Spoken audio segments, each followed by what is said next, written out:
Okay, hello everybody. So great to connect with you and have another pain-free living call today. That it's been a while. I don't know why. Sometimes it just feels like so much time passes in between our calls, and sometimes it feels like the blink of an eye.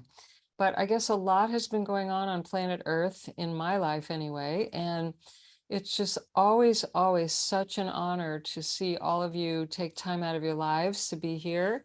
And today we're going to dive a little deeper into something that's been on my radar for a while, the past couple years, and I've mentioned this before, but more and more people of all ages, younger and younger, are coming to me and talking about mental health issues, emotional health issues, and it's a concern. And I'm going to ask you all to please mute yourselves.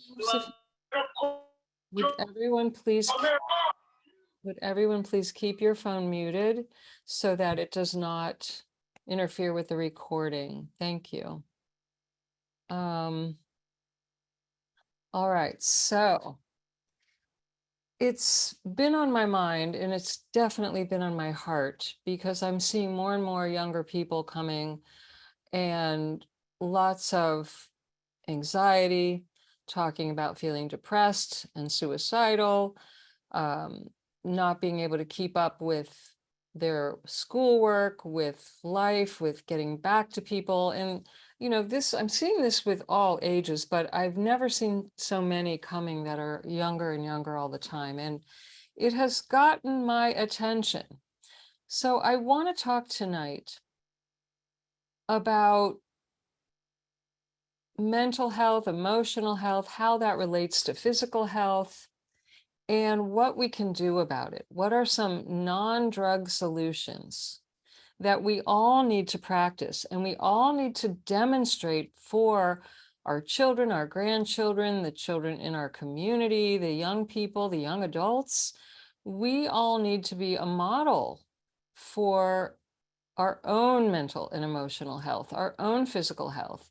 And I know that many of you here have suffered from some kind of chronic something, whether it was physical pain or even depression, anxiety yourselves. Many of you have had traumas from accidents or injuries. And when you recover from a trauma, it's not quick usually, and it's not easy mentally and emotionally. If you grew up where there was abuse or violence or neglect or some type of addictions in your childhood environment, that is not an easy um, that is not easy to deal with either, and it affects our mental, emotional, physical health and well-being. And so a lot of people carry patterns from childhood all the way later and later, decades, we're talking decades later in their lives, is when these things show up. And if we can start to help the young people now, before it's 20, 30, 40, 50 years later, and we can demonstrate in our own lives our own well-being, the importance of paying attention to this sooner rather than later, not trying to shove it under the rug, not pretending or denying or suppressing or repressing when we're having emotional pain, and not labeling it as something shameful or to be embarrassed about, or that there's something wrong, as if that's life is always supposed to be roses and unicorns. It's not. It's absolutely not. There isn't a human being that lives that doesn't have some kind of challenge in their life at some point. And yes, some people do seem to have it easier than others or smoother sailing. But quite frankly, the majority of people have a lot of challenges. And they may not talk about it. They may look good on the outside. And one of the first things I notice people do is they compare their insides to other people's outsides. Don't do that. Do not do that, because you'll come out the loser. See, a lot of people look at someone and say, oh, they look like they have it all together. They don't have any problems. And we live in this world that makes, that has this false belief that if you look good, everything's fine. And it couldn't be further from the truth. And in fact, some of the people I work with who look the best are actually the worst on the inside. So never ever look at someone on the outside and based on their appearance, compare yourself and think that there's something really wrong with you and that you're different. You're not different. A lot of people learn very early on not to talk. No talk. We're not going to talk. We're not going to trust anyone. We're not going to tell. We're going to keep it to ourselves. I cannot tell you how many people I've worked with who endured serious abuse and never told a soul because they were afraid. They were afraid the abuser would hurt them further. They were afraid they would be punished or ostracized. They were ashamed. They felt ashamed, like they did something wrong to deserve it or attract it. So they kept it silent. And there's a saying I heard early on in my own recovery that bears repeating. And it's, we are only as sick as the secrets we keep. Now, I'm not saying that we need to go telling everybody under the sun how we feel and what's wrong and what's going on. That's not what I'm saying. But we need to have at least one or two people that we trust, where we feel safe, where we can be ourselves. Our children need this, young people need this, old people need this, everybody needs this. I don't care what age. We're meant to be in community with each other. And we've gotten over time further and further and more isolated and apart. And this is contributing greatly to the mental and emotional health problems that we're all seeing. Isolation is not normal. It's not healthy. We need each other, literally, physically. We need each other. So when children, young adults, and adults are hurting, what tends to happen is people pull back at the very moment they need to lean in and reach out and connect on a deeper level. Instead, they pull back and they say, I'm fine. I don't want to talk about it. And this is detrimental to our mental and emotional and physical health. Now, you've heard me say it before. If you've been in my universe for a while, those of you that are new, you'll hear it tonight. This is a key that I want you to really listen to and write down. Your physical body is the effect, not the cause. Your physical body is the effect, not the cause. It is the last place that anything shows up. It doesn't just come up with disease and symptoms and patterns and pain. It doesn't just happen for no reason. The mind and the emotions, which is invisible, it's not physical. You can't touch the thoughts and the emotions. You can't see them, but they are subtle energy, and they are the precursor to what shows up in the physical body and in your physical relationships and in your physical life. So if all you do is focus on the physical, this is where a lot of people have a blind spot. And they keep trying and trying to fix it and figure it out.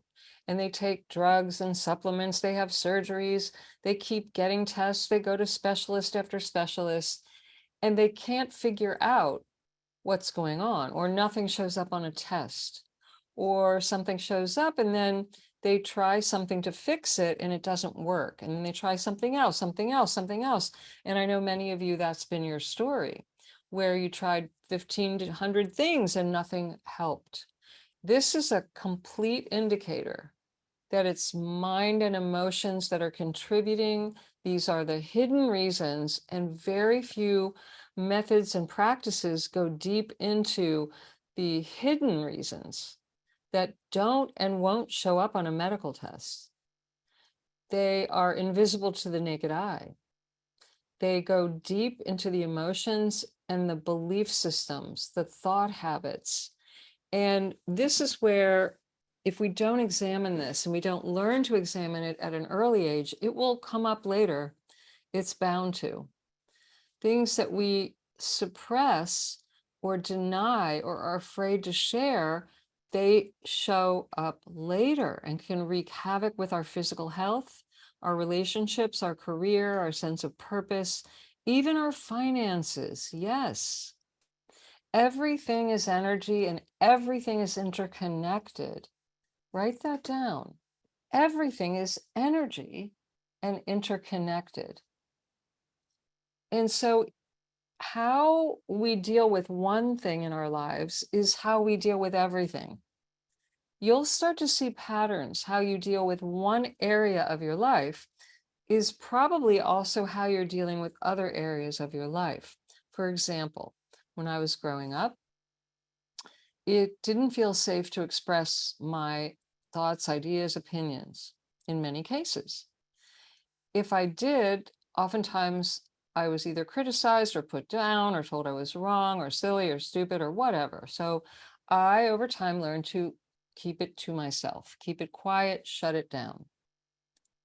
And then later in life, not in my family, in dating, in classrooms, in careers, when it was a blatant opportunity to share my ideas, my opinions, my even feelings at times, I would keep it to myself. I would shut it down. I would not, I would hear it in my mind. I would want to contribute, and my heart would pound out of my chest, and my inner voice would say, it's not safe.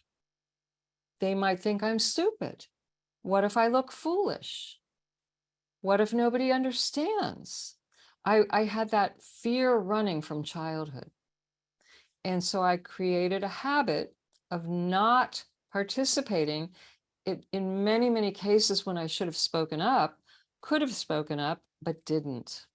And when you don't express yourself fully, there are always consequences. It becomes more and more difficult the more that you practice the habit of not expressing. The fear grows. It doesn't just go away.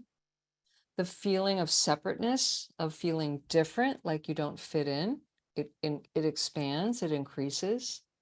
There are many consequences of our patterns. And a lot of the times, these habits are based on false beliefs that are no longer true, but that were true in childhood. Or even if they weren't true in childhood, we interpreted something a certain way. We were afraid or didn't feel safe, so we formed a belief.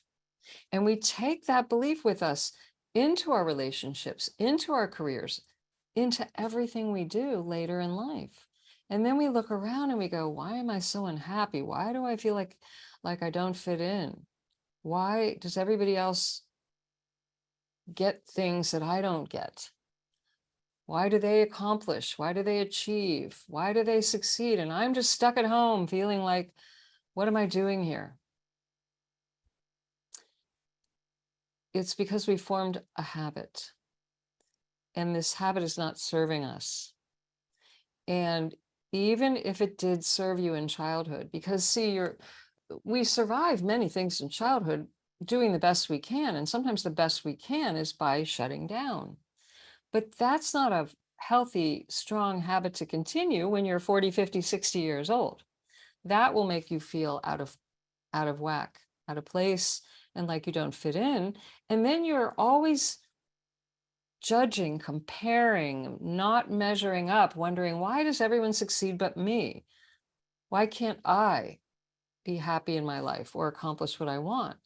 And you won't even realize you're contributing to doing it. You don't realize you're contributing to the thing that you're to the you're keeping yourself from what you really want. You don't recognize many times that we are keeping ourselves from what we want based on fears and habits from childhood that cause us to make these choices. when we actually do have other choices. We're just not practiced. We're not used to making different choices. And when we're not used to it, it feels scary. And most people like to feel in control, look in control, sound in control. And what happens? They won't step out of their comfort zone. They won't try something new. They won't speak up. They'll stay in that safe little corner. And that box will suffocate you, smother you, and kill you. And I'm exaggerating, but not really, because if you've ever had a feeling of being isolated and afraid to live your life, it is a form of suffocation. It's a jail sentence. And there's nothing worse, especially when you see other people who are living more fully. And you start to compare and measure, and it's very detrimental to our mental health, because then you create more ideas, more beliefs around why you're different. Your emotions are completely connected to all of it. And you feel bad about yourself. You feel bad in general. You feel less than, unworthy. You start to evaluate yourself in a way where you come out as unworthy or not enough. And this is what leads to disease. It leads to pain. It leads to symptoms. It leads to mysterious conditions where nothing shows up on tests. It leads to things that do show up on tests. It leads to not sleeping and not digesting food, and hormone disruption and high blood pressure and low blood. I mean, it goes on and on and on. So the key is we have to start recognizing that every moment of every day we're thinking. Now that might sound terrible because then you think, oh my God, it's like, how am I going to control all that? Well, you're not. You're not going to control it all, but you're going to step into your power once you own and recognize that every moment of every day you're most likely thinking. How many of you have a blank mind every day, all day? Anybody? I want to meet you if you do. It's very uncommon, unless you're meditating or doing high-speed healing or some other practice, to get quiet in your head at all. Most people think, overthink. And when they're afraid, they think even more to try to figure it out.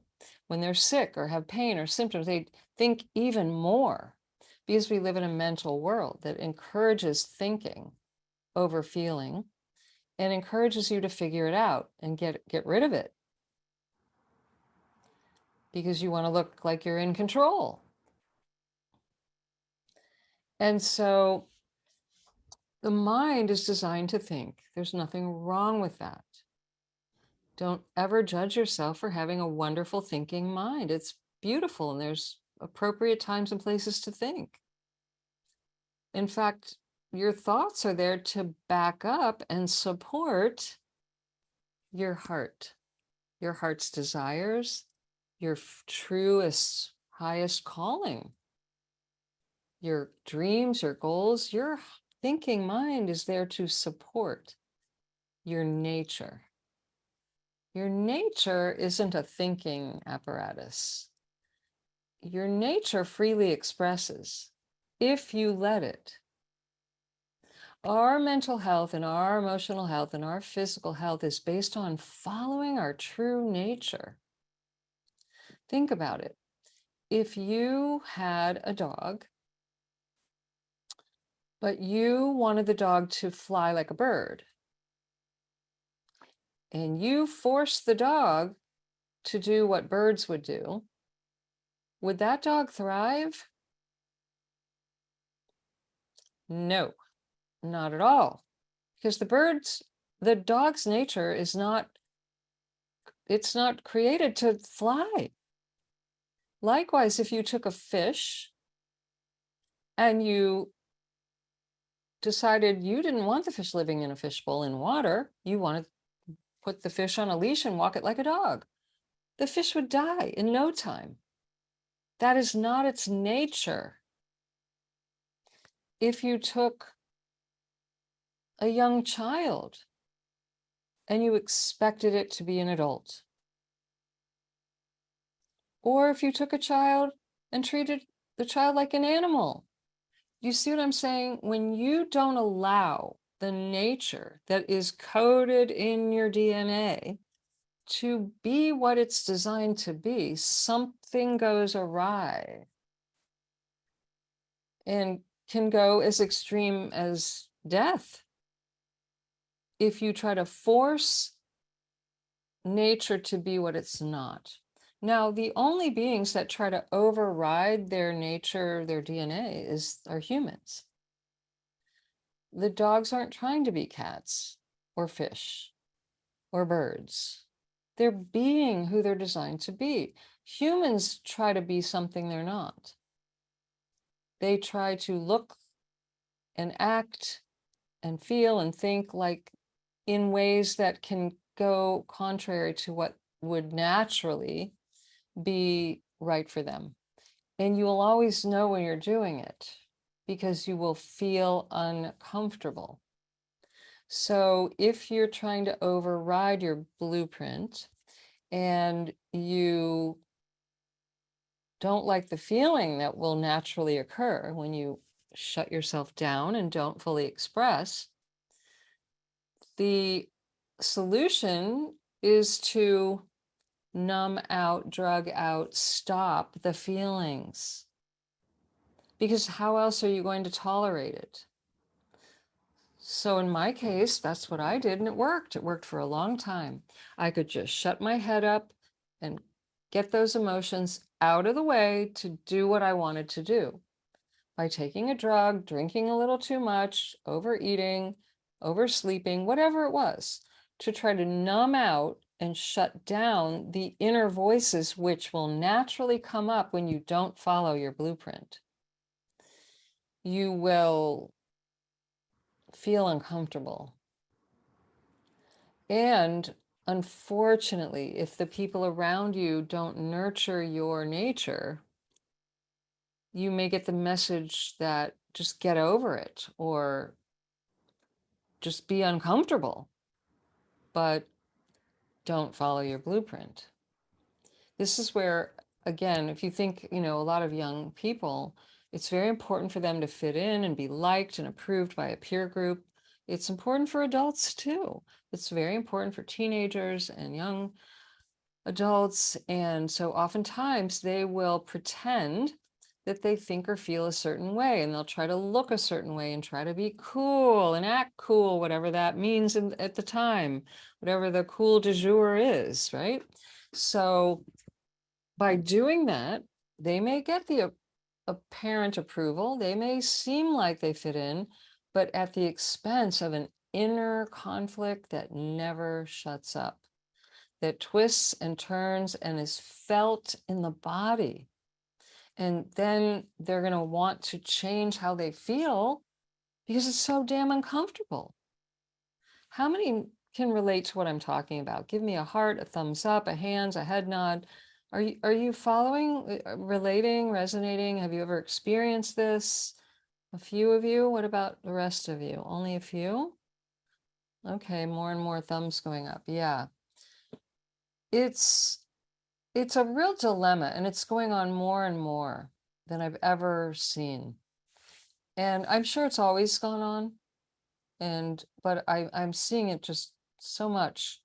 And it's time that we all see, again, these are not things you can make people change. You can't make someone follow their nature. They have to want to and be willing. And so the best thing you could do for anyone you care about and love, no matter what age they are, is start to model this yourself. The best thing you could do for your own health, your mental and emotional health, is to be yourself, is to start to be honest, rigorously honest, open-minded, and willing to be who you are, think what you think, feel how you feel, and stop hiding it. Now,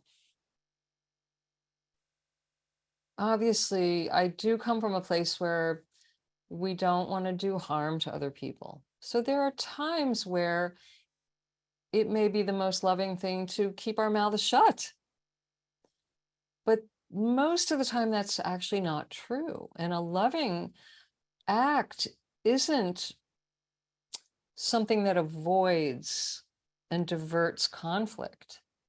Conflict isn't bad or wrong. One of the problems I see happening is that we don't nurture discussions with other people who have a different opinion. We want everyone to look like, sound like, and feel like us, which is what we did when we were 12, 13, 14, 15 years old. We're like stuck in that herd mentality where we want to be cool. When the fact is, there's nothing wrong with people disagreeing. And if we don't ever grow up and allow ourselves and other people to disagree lovingly, kindly, compassionately, how are we going to work through anything? We won't. This is why people start to feel separated and they just don't want to be around other people. They want to be alone, or they want to be with people who think like, look like, feel like they do. And there's nothing wrong with that either. However, how tolerant is it? How resilient is it?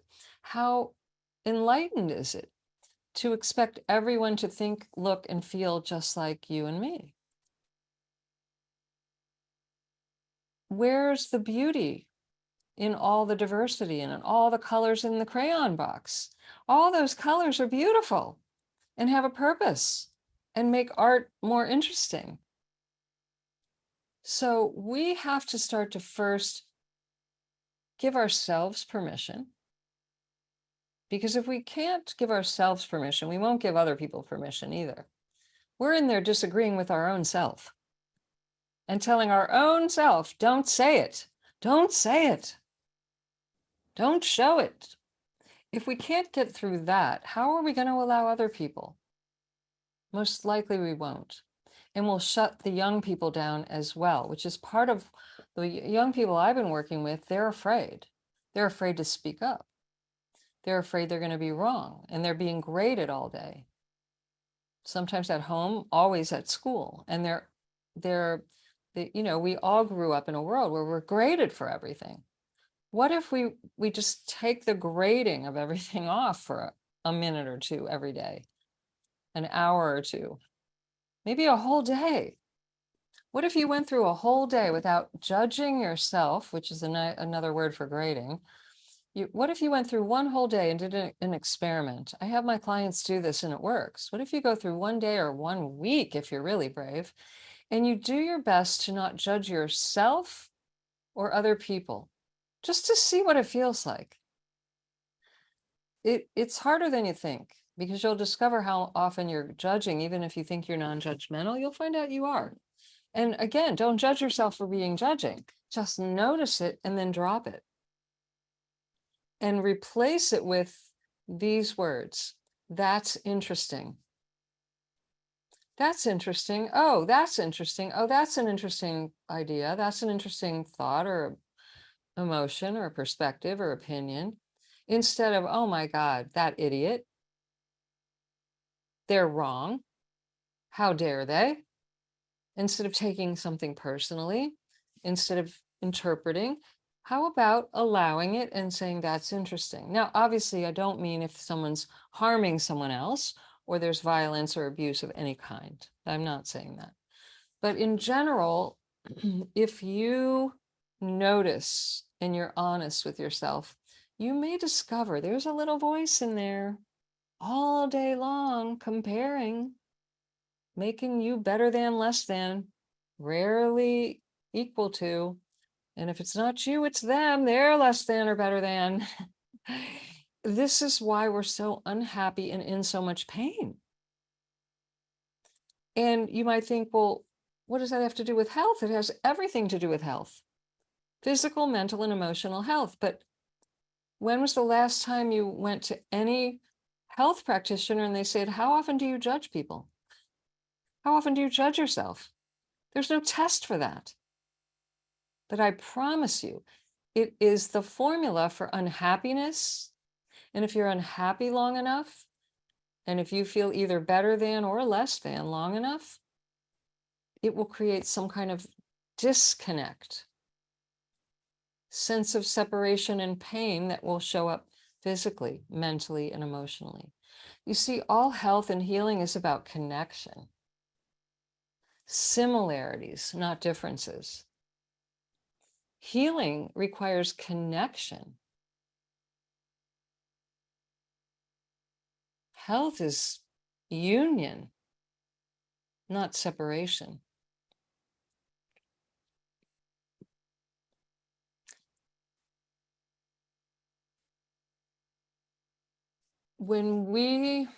Part of the solution also that has really worked for myself and many people I've worked with, and I teach this in all my classes and all the time. Many of you probably heard me say this before.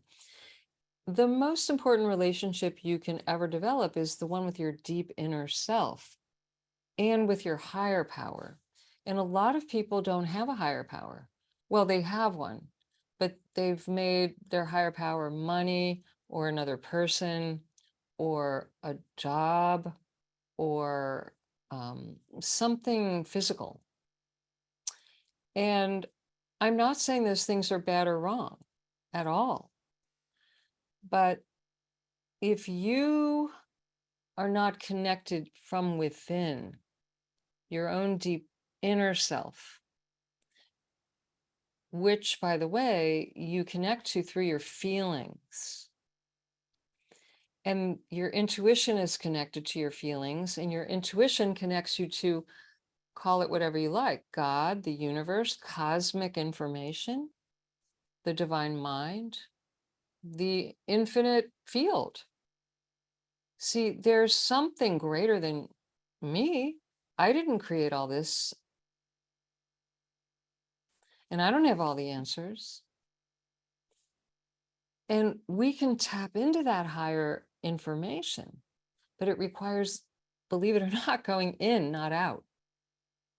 And most people are always going out, looking outside themselves for their answers. When the key to all of it is to go take a time out,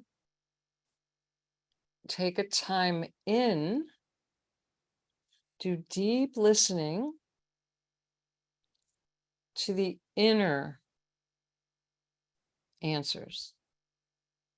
And the clues are always feelings and thoughts, yes, but the feelings are the driver. You will make every choice based on a feeling. And you'll talk yourself out of certain choices, or talk yourself into certain choices based on how you feel. Anybody ever dated someone you knew was bad for you? I'm sure none of you ever did that. It was just me.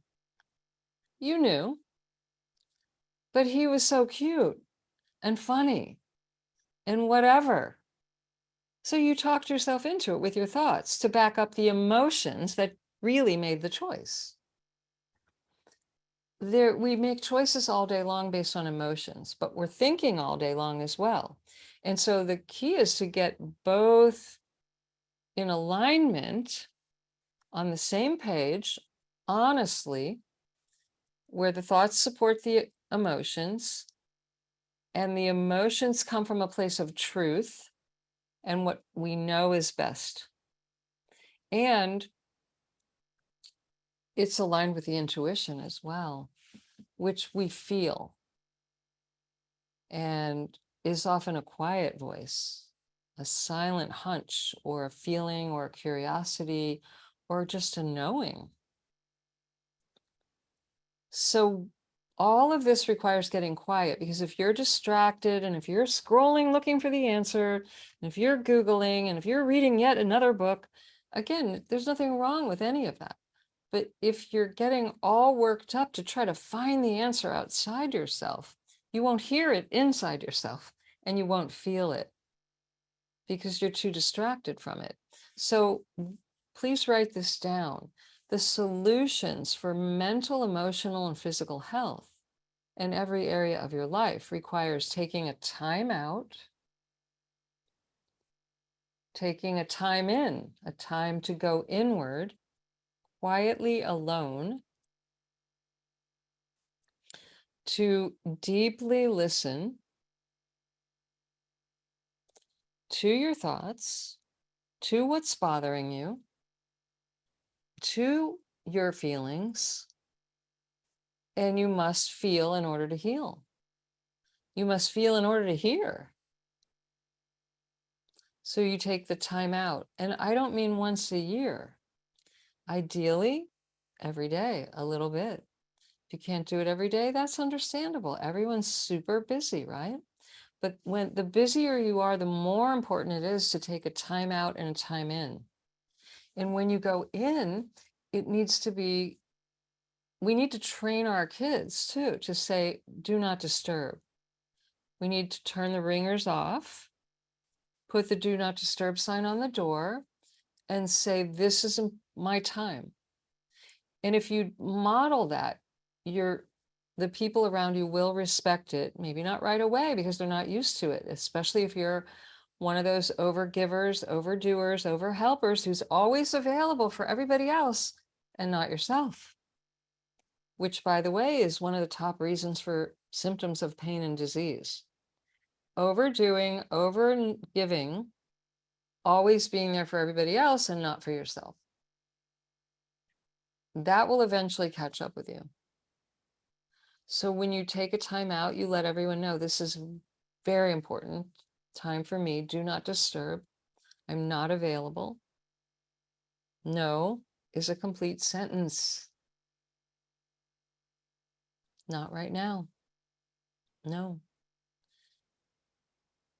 And you might find that that alone is a practice that you have to practice that may be uncomfortable and bring up a lot of stuff that is uncomfortable for you and a lot of beliefs about what you should be doing and how you're hurting people or you're not being there for the people you care about or who love you or who need you.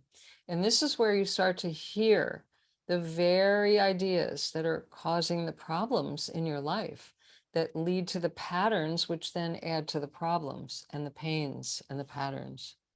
And you won't hear them if you just keep running and helping everybody. You'll hear them when you're alone, sitting, squirming in your chair, thinking, oh my God, I've got a to-do list this long. I gotta go, gotta go, gotta go. But what you'll also be doing is you'll be retraining your mind and you will be calming down your nervous system. And you will be teaching it that there is no alarm, fire, emergency. There's no red alarm. But you have to make yourself sit still at first until you can learn to enjoy sitting still. And when you do, it's going to be the greatest gift you ever gave yourself. Stillness is how healing happens. You've never had a doctor or a health practitioner tell you, go stress yourself out completely. That's going to be healing for you. Never have you ever heard that. Healing requires stillness. All health comes from that place of quiet and calm, not from stressed and revved up and anxious and worried and overdoing. The mind follows the body and the body follows the mind. So it doesn't matter which doorway you go in first. If you quiet the body and calm the body, the mind will quiet and calm. If you quiet the mind and calm the mind, the body will quiet and calm. And the emotions follow suit. If you're all worked up, notice what you're thinking. If you feel all emotionally out of control and afraid and anxious, notice what you've been thinking about. You can go through any doorway. You can do something to quiet the body, like deep breathing, like sitting in nature, like a cool or warm bath. Or you can work with the mind and you can quiet the mind. When you quiet the mind, the body will calm down. When you quiet the body, the mind will calm down. They're completely interconnected. And when you quiet the mind or the body, the emotions will calm down. You can also calm the emotions down, and then the mind will quiet down and the body will calm down. You can go through any of the three doorways. Some people find it really difficult to know what they're thinking. They just are not in touch. They know how they feel and they know how their body feels, but they aren't aware of their thought habits. And other people are very aware of their thoughts. In fact, that's all they're aware of because their head never shuts up and it's driving them nuts. And they're all day long thinking, thinking, thinking.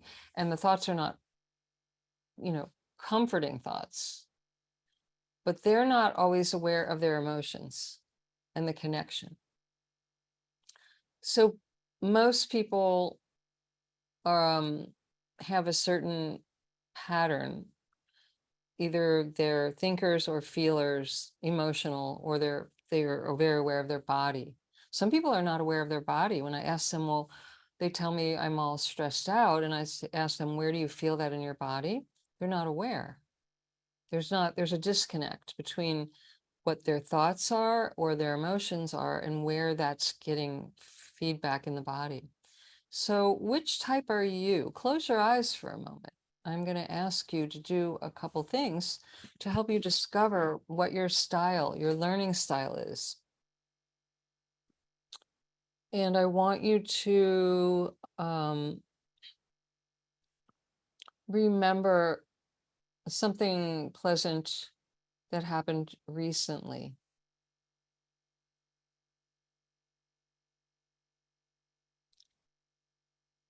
When you remember something pleasant that happened recently, are you talking to yourself in your head? Are you picturing it in your mind's eye where you see something visual like a movie? Or are you feeling a feeling memory in your body? You may have more than one, but you probably have one that's stronger than the other. Which one did you go to first? You're more than welcome to type that in the chat.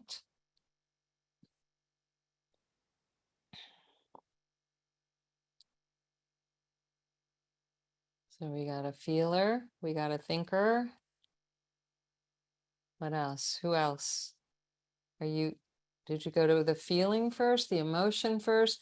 I pictured it and then I felt it. Okay. I pictured it in my mind and then the feeling came. I pictured it. All right. Who else? Anybody else willing to share? Type it in the chat. Pictured it. Anybody else? I thought it and then I pictured it. First I felt it, then I pictured it. I saw it, then I thought it. Most people are visual, they picture it first. We have a very visual culture. And if you think about it, most schooling is visual. You look at a book, you read the book, you look at the screen, you visually learn, and then you're supposed to remember it, which is very tough if you felt it first or heard it first. Auditory is very rare, or it's more rare than visual. It's the most rare, and I think after visual are the people that feel it first. And if you notice, almost everybody that saw it first said, I pictured it and then I felt it. The feelings followed the image. And notice now, I'm going to ask you to do something again. Close your eyes. And I want you to remember a challenge, something challenging that's going on with you now. Think about something or someone that's a challenge for you.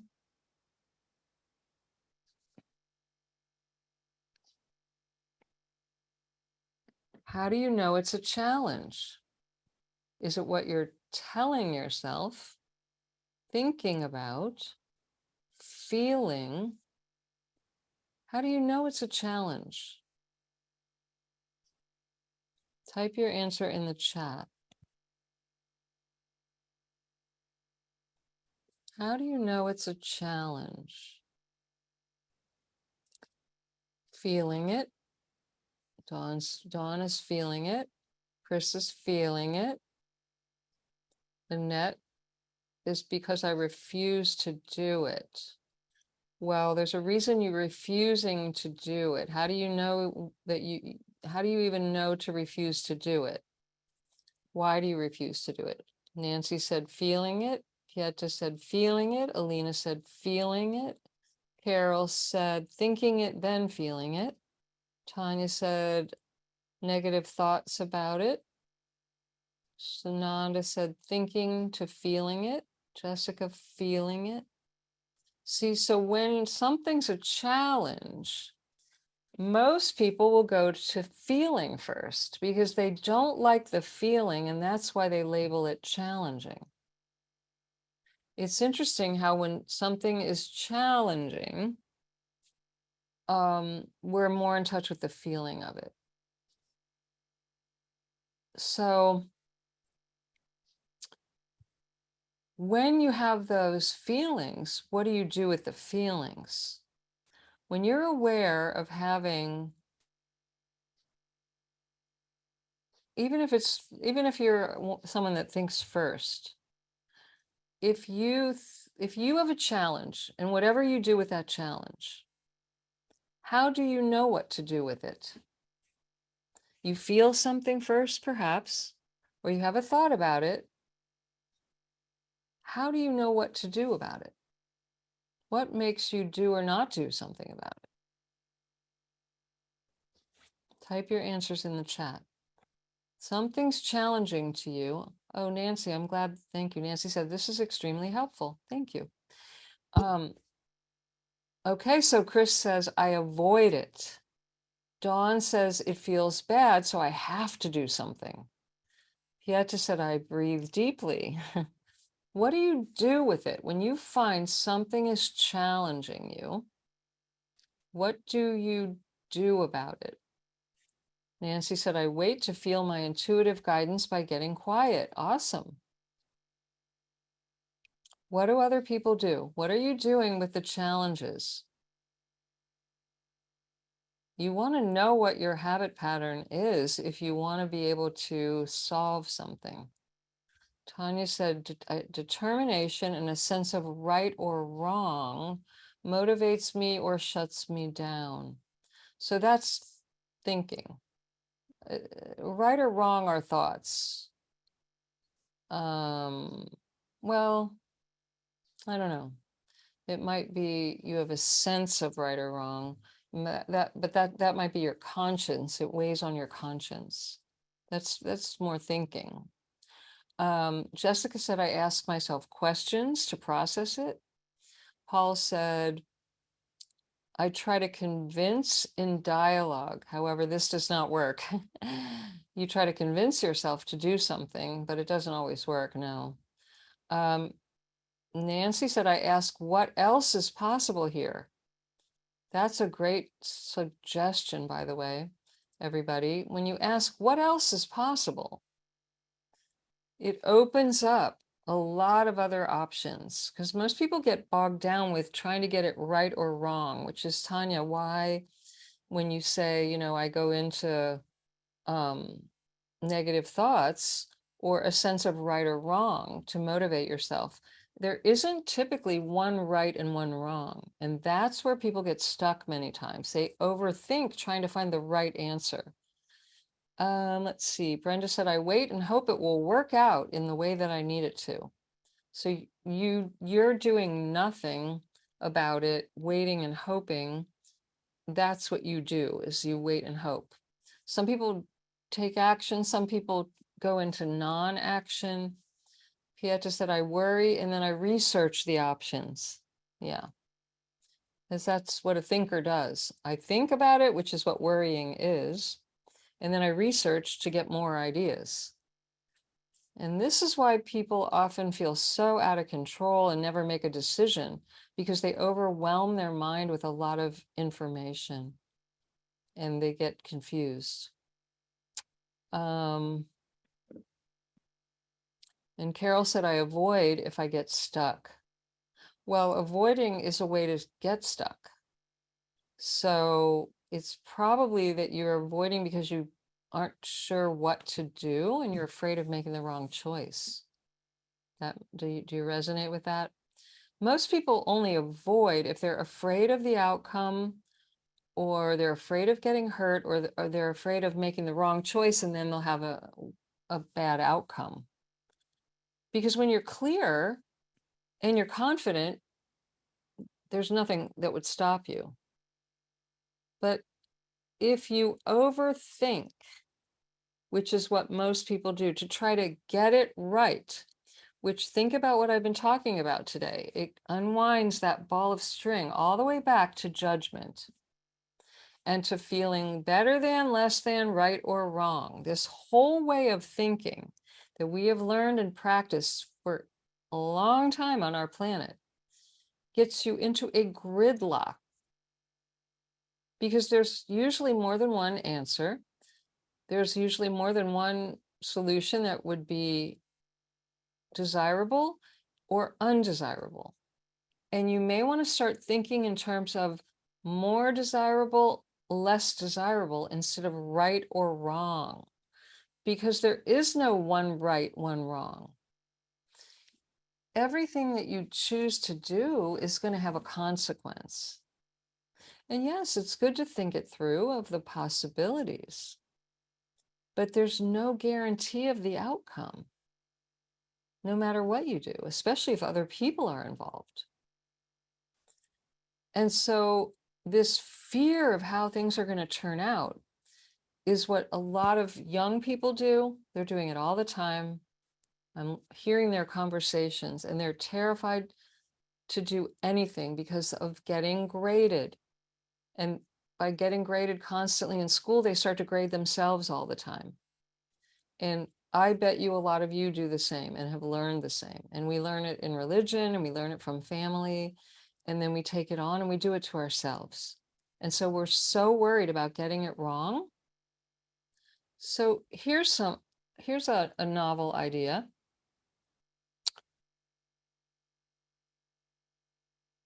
What if you did something wrong on purpose? Just to experience getting it wrong. Have you ever done something that you would consider wrong, or has somebody else around you done something you would consider wrong? To my knowledge, well, I shouldn't say that because maybe we are. Let's just say this. We're not beheading people in the square anymore for doing something wrong. We've changed, sort of, the way what we do when someone does something wrong. But most people have a very catastrophic idea about, and they overly dramatize what they think will happen if they do something wrong. They make a bigger mountain out of something, whereas almost everything, even a heinous crime, if you can make amends for. It's very rare that you can't make amends for something that you do wrong, if in fact it harms somebody else. Otherwise, is it really wrong, or do you learn something from it? Is learning something from your actions, your choices, is that wrong? Or is that learning something you need to learn so that perhaps you make a different choice in the future?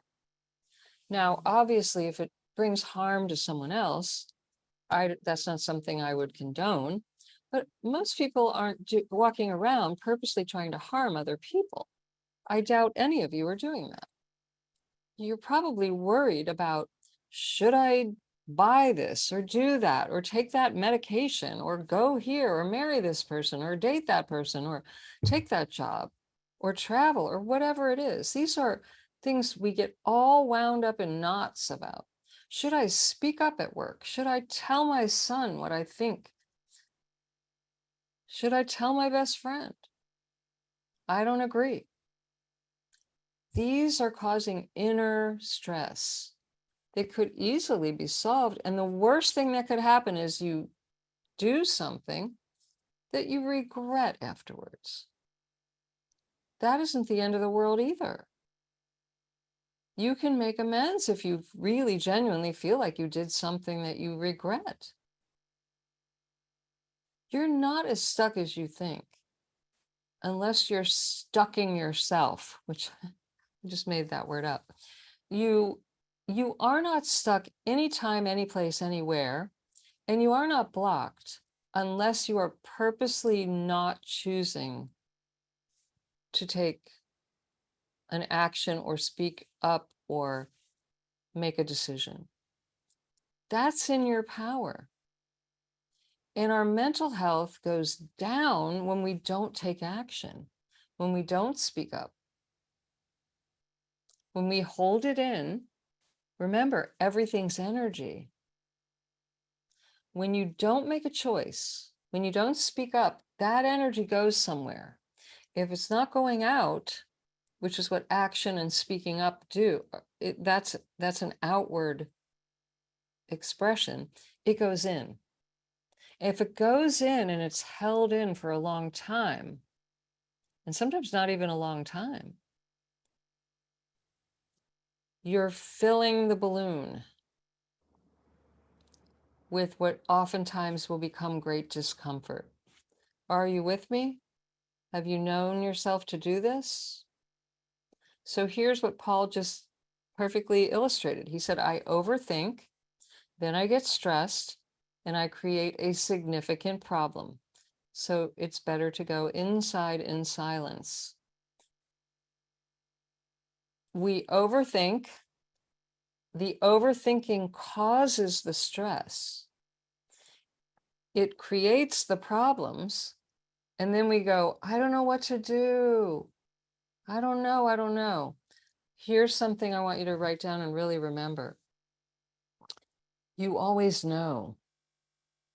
But the words, I don't know, those 3 words come from our conditioning, usually from childhood.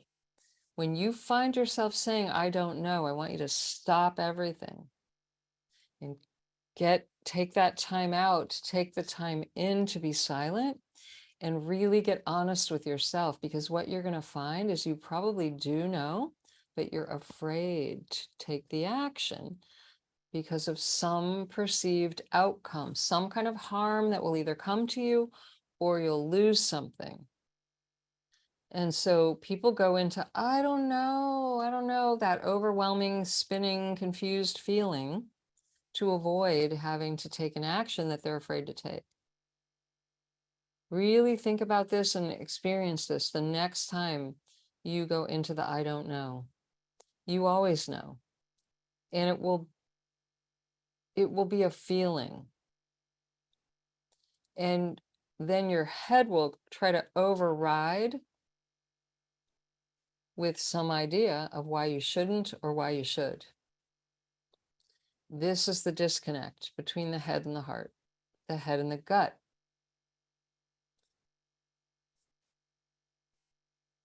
How many of you have ever known what was the best choice for you, but didn't follow the guidance? And then I bet you noticed some kind of discomfort when you didn't follow it and later on said, damn, I should have done that. I knew I should have done that, right? Anybody? Yeah. We all do it. And you know what? There's value in that. You sometimes won't realize you know what you know until you don't do it. And that will show you you did know. And you do have that inner guidance that I'm talking about. Sometimes it's very valuable to not follow and to say, darn, I wish I had done that. I knew I should have done that, or I knew I should not have done that. Either one, because that teaches you, you have the guidance. And we want to encourage ourselves to follow it more often, even if it's not logical, even if other people don't approve, because the right choice for you may not be logical, may not look logical, may not sound logical to anyone on the earth but you. And they're not in there with you. and they're not living your life. And you're the one that has to go to sleep with your decisions at night and be at peace with them. And if you've ever done, I mean, I made some big decisions in my life that I knew were not what I really wanted to do. And whoa, you don't avoid the consequences. And so there's always grand learning after you do something like that, which, yes, there were many wake-up calls as a result. And Nancy is saying, I usually feel constriction somewhere in my body when my decision is off. So here's another part of the solution, another tip I want to leave you with today. If you're ever struggling with a decision or knowing what to do or trying to get in touch with I don't like the word right or wrong, but what would be the best, highest, and best for you, you take a time out, you close your eyes and take a time to go in, and those of you who picture, you start to picture yourself making the one choice. You do one thing at a time. Those of you that picture, those of you that talk to yourself, those of you that can feel it, you feel into, okay, if I do this, if I take that road, and you notice what it feels like, what it sounds like, what it looks like, but it will all, when you picture it and talk about it, you will have a feeling. All of you will have a feeling. And I want you to notice, does the feeling make you feel expanded, more relaxed? Do you notice yourself taking a sigh, like a sigh of relief? Do you feel more calm and quieter? Or when you go down that road in your mind, do you feel heavy, collapsed, like tense, constricted, restricted? Are you holding your breath or breathing shallow in your upper chest? This is a sign it is not for your highest and best good. Now, that does not mean that every choice that is best for you will be comfortable, but you'll know that it's the choice for you, the best choice. And it will feel expansive. And you might think, well, it's going to be a little bit scary to do that, but I know that that's the right decision. That's going to lead me where I want to go. You will feel either expanded or contracted, more open or more restricted. In restriction and limitation, tension is never the best, highest path. And then if you have another choice, if it's a choice between two things, or wondering, what if I took that job, or what if I went with that person, or whatever, you may have two or more. Try each one on separately and go through this process. Notice how it makes your mind and your emotions and your body feel. Where does it feel free, and where does it feel tight, tense, constricted, and limited? This is how you know. This is your inner GPS. And if we started to teach our young people to do this more often, we would have more better, healthier, less mental health challenges going on. The fear factor would diminish significantly. People would feel more at ease. Feeling at ease is the key to ease. Feeling dis-ease is the key to dis-ease. It's as simple as that. The body responds to ease or dis-ease. And all of it starts, as I said in the beginning of the call, it starts with the thoughts and the emotions, the invisible realm of subtle energy, which is what thoughts and emotions are. They are the precursor to what shows up in the physical health, the physical body, the physical life. The mental health and the emotional health starts with the invisible realm. We have to learn to practice and examine and feel into the invisible. It's actually a lot of fun. The whole thing can be fun. It can be a game. It can be a family affair.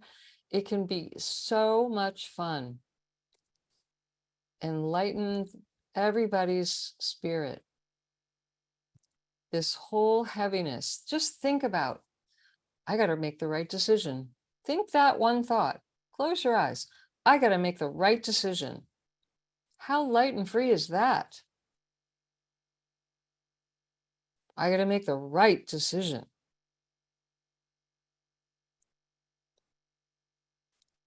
And people wonder why they have ulcers, can't adjust their food, don't sleep at night, can't lose weight, have headaches, feel dizzy.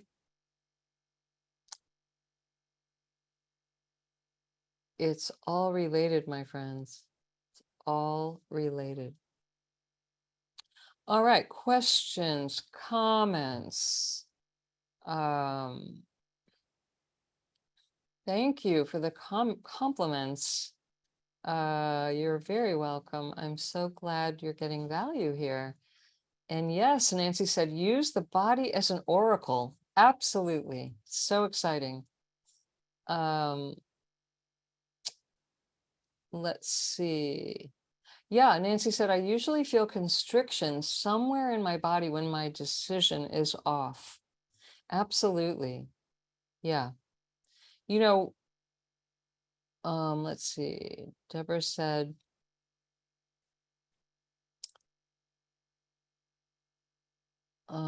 yeah. See, this is the trail right here.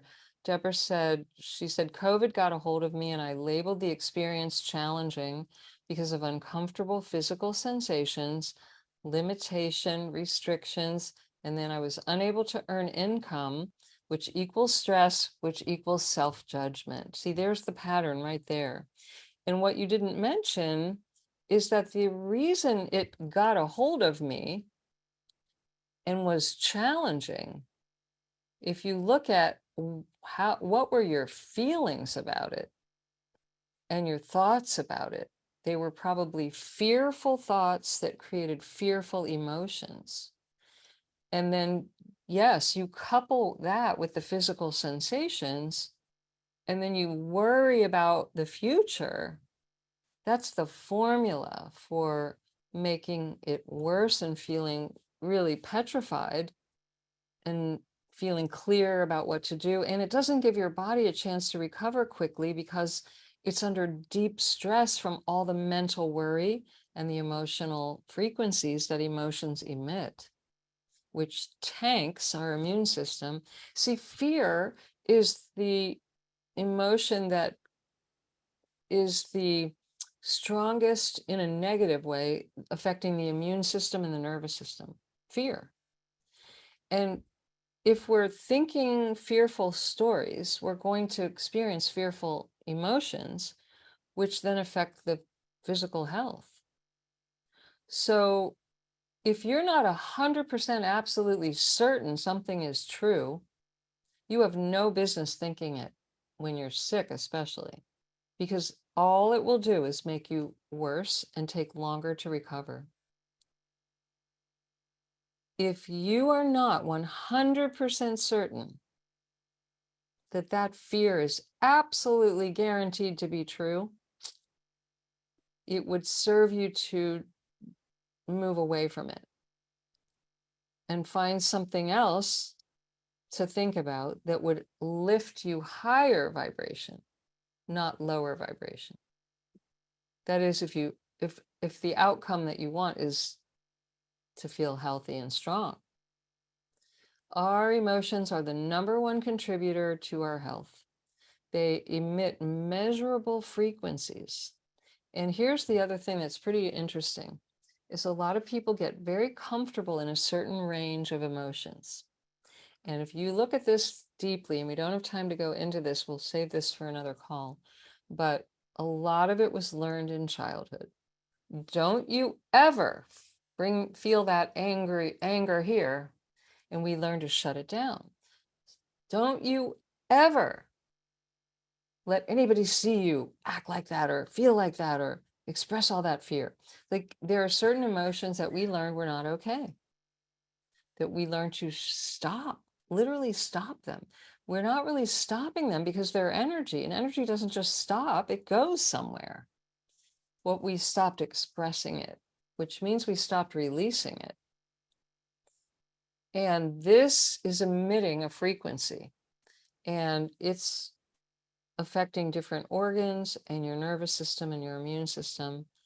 And this is why we need to pay attention to our emotional health if we want to ever improve our mental health, and we want to improve our mental health to affect our emotional health. And they're like brother and sister, husband and wife. They just go hand in hand. So you can't just work on one, you have to work on both. And a lot of it is imprinted in the energy field. All of it is, because the energy field's like a recording device.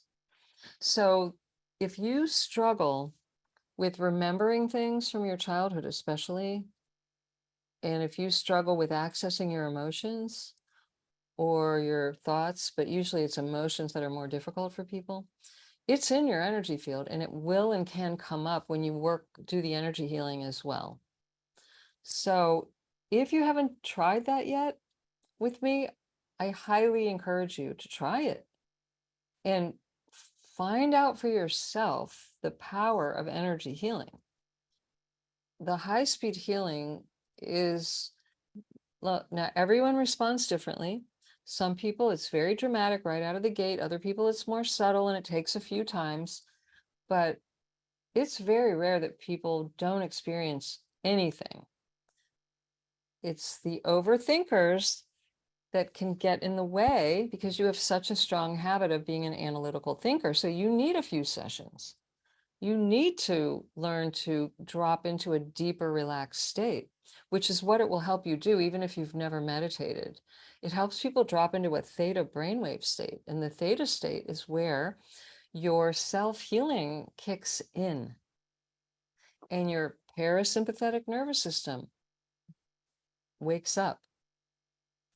So it kicks in the relaxation response. It affects your ability to get deep rest. It affects the digestion, so many things, the hormones, the nervous system, the immune system.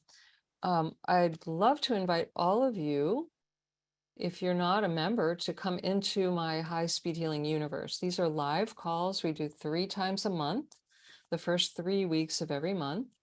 And some of it is for Q&A, and some of it I teach, and some of it, and once a month I do a healing session. And it is the most affordable way to experience the high-speed healing. You're also more than welcome to reach out for a private session.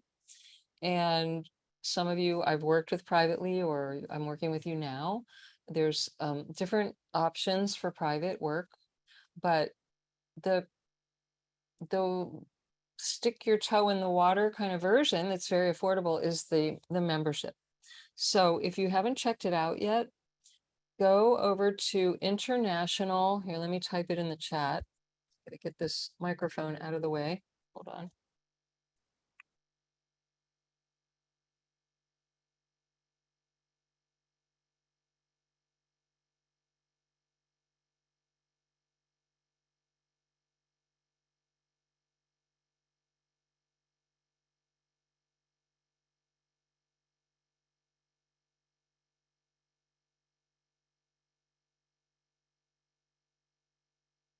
And then come and experience high-speed healing. We meet on Wednesdays. We're meeting tomorrow, and tomorrow is the high-speed healing session, the monthly session. So if you've never done it, join us tomorrow.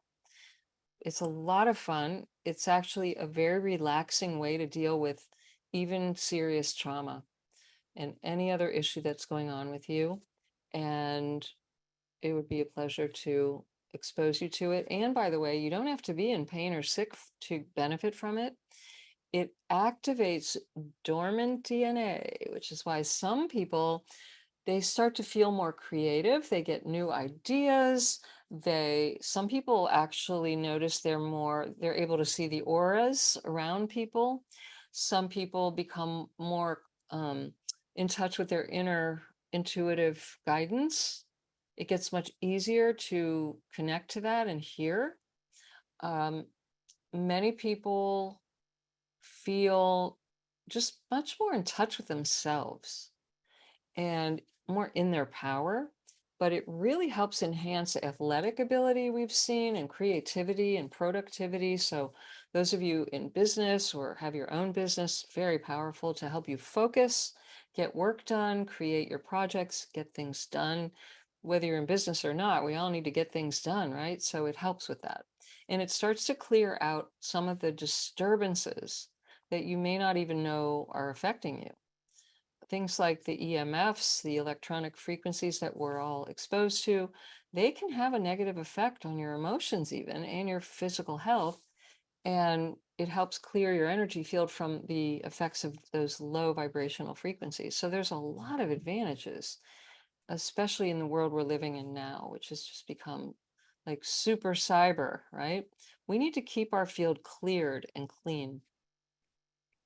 Let's see. Let me look at these comments before we close. Any last minute questions, please type them in the chat. I'm so glad you learned a lot today. Thank you, Paul. Dawn said, I experienced a mini high-speed healing from a podcast you did, and it was wonderful. Yeah, even in these short little demos that I do, sometimes when I'm interviewed, people, they notice, they feel something happening. It's not about how long it goes on. Some people right away will have an experience that they can't deny. Paul said, I'm more awake than ever. Yeah, good. We want you awake. And Alina's asking, if I keep falling asleep during the high-speed healing sessions, does it still work? Yes. And in fact, some people who are high thinkers, overthinkers, will need to fall asleep. It's actually better if you fall asleep. And then your conscious mind and all that chatter doesn't get in the way. But really, what it is it becomes a skill that you practice to be relaxed and observing your experience at the same time. And that is not something most people are skilled at because they don't meditate, which is why, again, if you follow the tips from today's call and you start to, on a regular basis, take a time out and a time in to listen, and you do it short enough that you don't fall asleep, you will train yourself to go into a relaxed brainwave state without falling asleep. And there's a big difference between sleeping and just being in that observer mode, where you're in a deeper state than your conscious waking state. This is where there are a lot of added benefits. So practice, Alina, just taking a 2 to 5 to 10-minute max. I wouldn't even go 10 minutes. I would go 5 minutes for a time out and a time in, where you just sit and you listen and you feel and you observe, but you don't fall asleep. And you do that every day for a while, and then you'll train yourself to not fall asleep. But if you need to sleep, you're going to sleep. And it's as simple as that. Your body may need to sleep. So you are so welcome. I'm glad you thought today was really great, Dawn. Thank you for being here. Nancy, thank you. I'm so glad you found it inspirational. Just really happy to know that you're getting value here and that there's benefit. That is my ultimate goal in life. My ultimate heart's desire. I know what I want. I want you guys to benefit and to feel freer and happier and know that you're here to live a happy, joyous, free life and not feel like life is heavy and oppressive all the time and that you have no choice and you feel stuck and blocked. I would love to just magic wand that away from everyone. So, my friends, that brings us, I don't know how it's 6:21 already, but it is. So that brings us to the close of another call. Thank you all so much for being here today. If you have questions, if I can help you further, please don't hesitate to email and reach out. You can also call 858-755-0883. Again, it's 858. I'll type it in the chat. 755-0883. And you can actually call and leave a voice message, and my team will call you back. I'm sorry, I don't have time during the day to call everybody back or answer every email. There's a lot that comes in, but we will return the call. So if for some reason email's not your thing, call. I will say email is the fastest way to reach us, but we hear you and we answer, so don't hesitate. And whatever it is, don't hesitate to get the help you need. Even if it's not with me, that's okay. Get the help you need. Find someone you trust. Just don't stop. And don't accept that you have to feel stuck, blocked, and restricted the rest of your life. Think out of the box. You wouldn't be here if you weren't an out of the box thinker. Ask yourself, what else is possible for me? What else? And then the answer may not come instantly, but take the time out, take the time in, and listen. When you least expect it, you may get that exact answer that you need, or the guidance, or the try this, and then take the next step of action. Don't just think about it, take action. And one door leads to the next and the next and the next. And so sometimes you just have to follow and take the next small step.